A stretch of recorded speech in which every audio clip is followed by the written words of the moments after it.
Hello, I'm Mr. Kent, old Mr. Kent of MrKent.com, and if you haven't been following my channel, I am telling my life story. I'm 82 years old, and so some of my viewers said they wanted to hear some of my stories. So the last two stories was after my first year of college.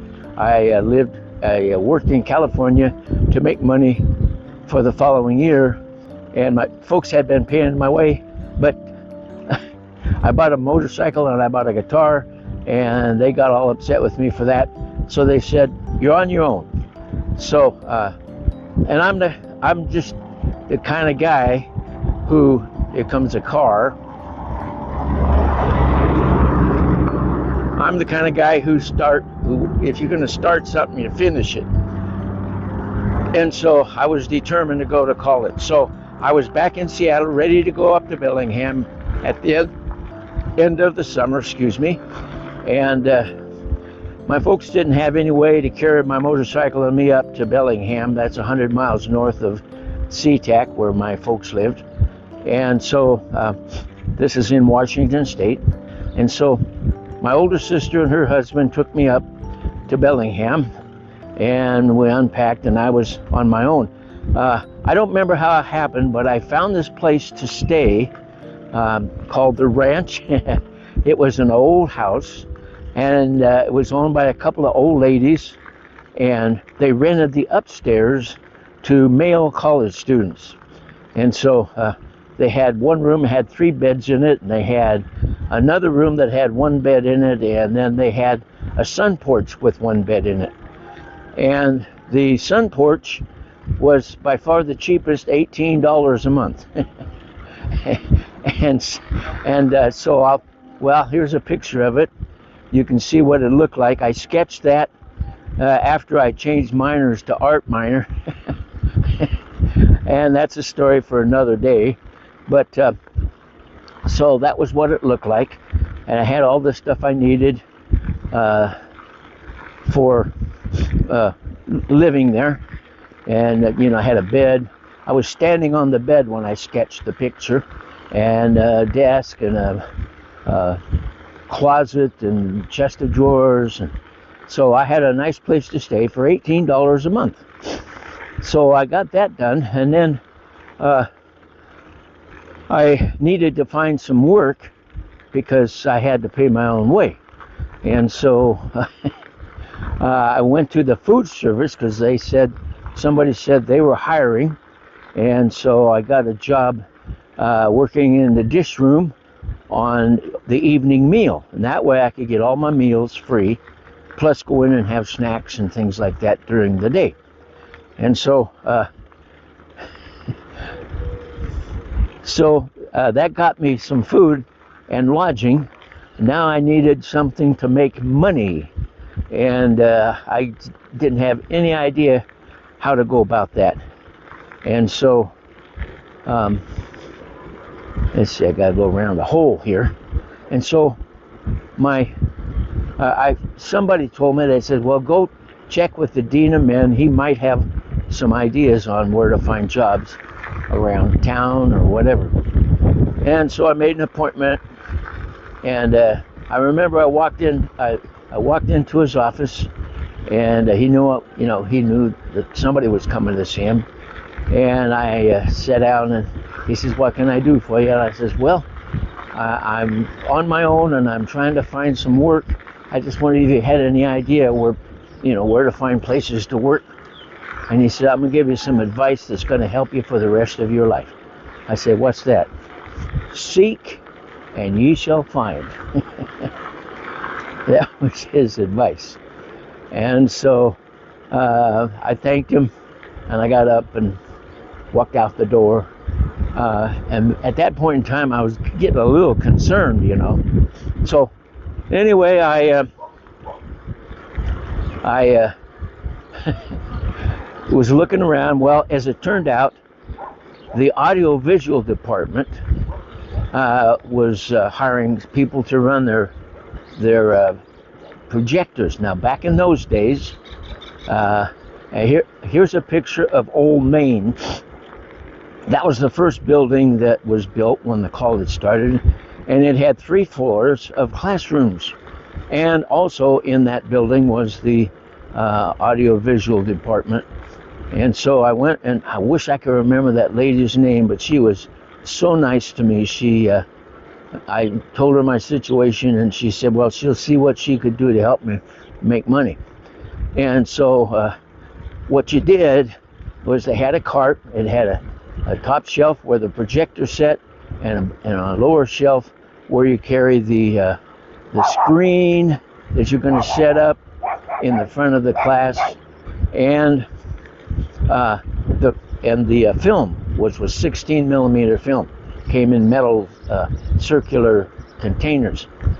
And so she showed me that, and then the way it worked is I give her my schedule when I got it, and then she would schedule me to show films in classrooms on my free time when I'm not in class. And so, and there was, generally there's more free time than you have classes during the day. So that gave me an opportunity to, and by the way, you got $1 every time you did that. Now, this was back in 1961, and so $1 was pretty good pay. And so I was happy to get it. And not only that, but I wish I could remember the tuition prices, but I can't. But they were so much lower than they are, relatively speaking, today. It was crazy. So anyway, so $1 an hour. So I was basically working in the cafeteria for my food, and working for the audiovisual department. And then eventually I got a job on Saturdays helping the janitor, and I work all day Saturday, and I get $1 an hour. And so I was pretty much all set up to start my year. And let's see what else. There was something else I was going to say about getting started. Anyway, so my little room that I stayed in, if you've been following my channel, you know that Henry, my high school buddy, he followed me up to college and was my roommate that first year. Well, I kind of got, I don't want to say irritated, but I got tired of, he just wasn't the kind of person I wanted to hang around with. And Henry, if you're listening to this, I'm sorry to say, but you weren't. Anyway, so I decided I'd try to get. Well, then he asked me where I was staying, and I told him at the ranch, they called it. There's a couple of old ladies, grouchy old ladies, and so now I got up here to this road, and generally I turn right and go down this path. You've been with me on these rides before if you've been following my channel. But today I'm not going to do that. I'm just going to go back and forth in my neighborhood here, and right on our own roads. And if you notice, they're doing construction across the road, still building more houses here in Arizona. And so,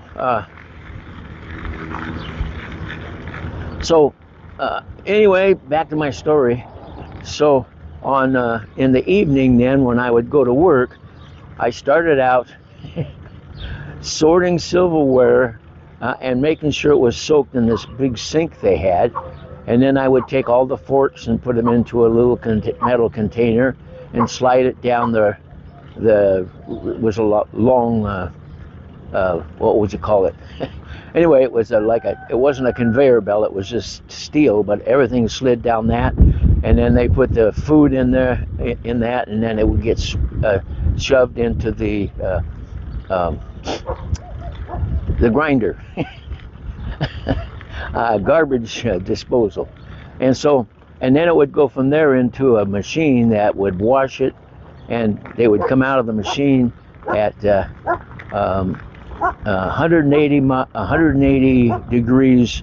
There's a car coming out here. 180 degrees Fahrenheit, and so that's how it worked. That was a pretty small area, and it was noisy, and so I did that, and that's how I got my free meals.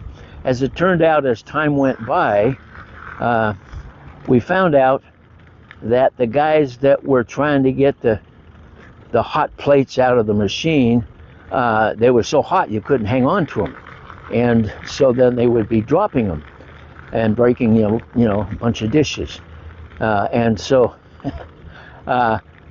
for some reason, the way I'm made, I can handle really hot things and it doesn't bother me. Why I'm that way, I don't know.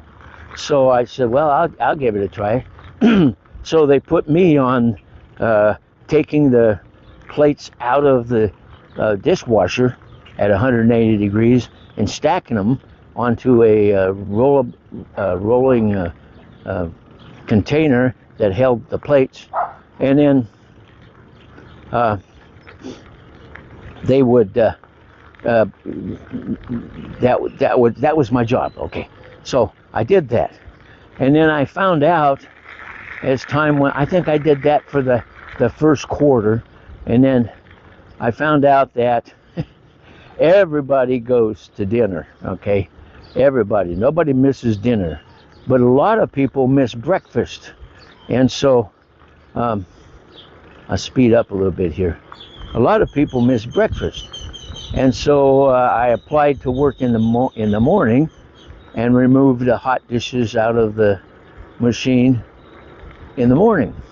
Well, that turned out to be a much better job, and the rest of my time working for the food service, that's what I did. I worked in the morning. And there's more to that story, but we'll get to that some other time.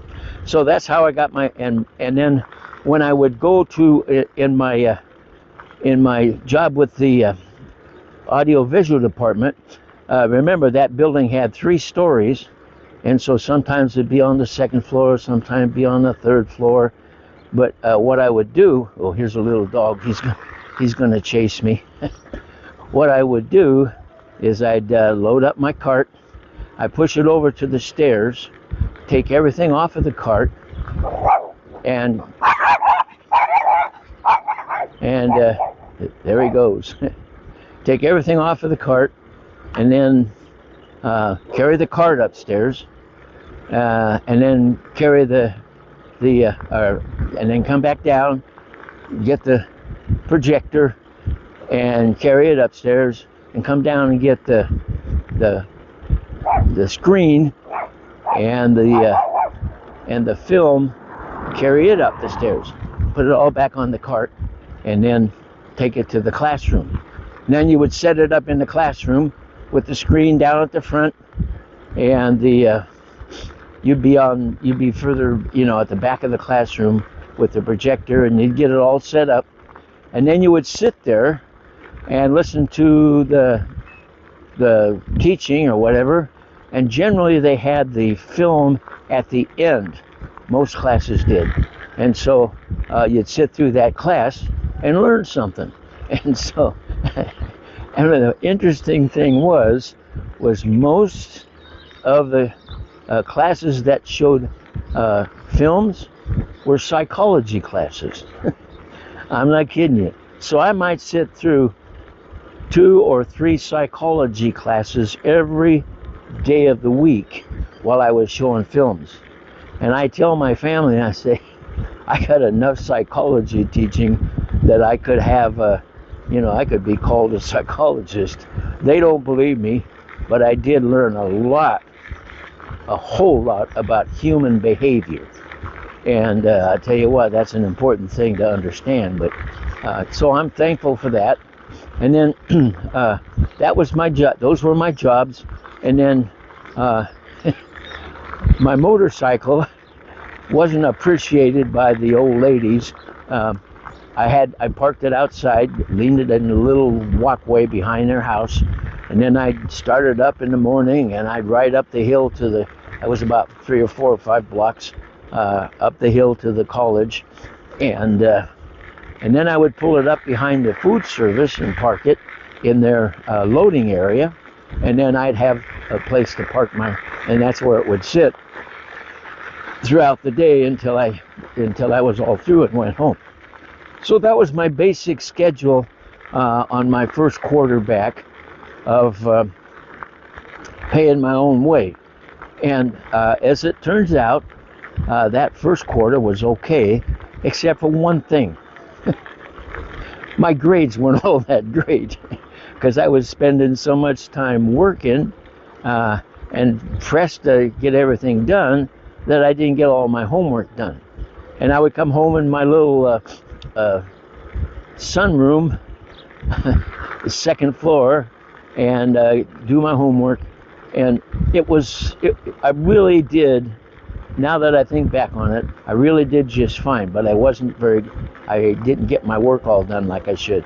So at the end of the first quarter, I got a warning slip, okay, that my grades were too low, and if I didn't get them back up by the end of the next quarter, then I wouldn't be able to attend college there anymore.